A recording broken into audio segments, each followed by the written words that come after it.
এটা ছিল আমাদের বাড়ির কার্তিক পুজো।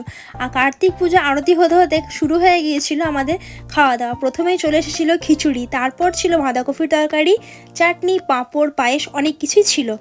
এরপর চলে যায় একদম সকালবেলার দিকে। দেখো কাণ্ড আদিরার।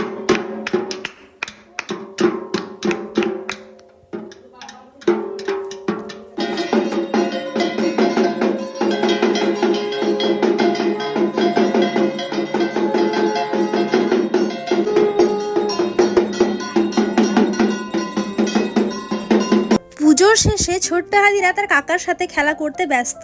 সে কিন্তু ভালোই মজা নিচ্ছে এরকম যখন তাকে করা হচ্ছিল। তো বন্ধুরা, আজকের ভিডিও এ পর্যন্তই। দেখা হবে তোমাদের সাথে আবার কোনো একটা ভিডিওতে। তাই আজকের মতো একটা চ্যানেলটাকে সাবস্ক্রাইব করতে থাকো, জলদি যদি লাইক করো, শেয়ার করো। টাটা।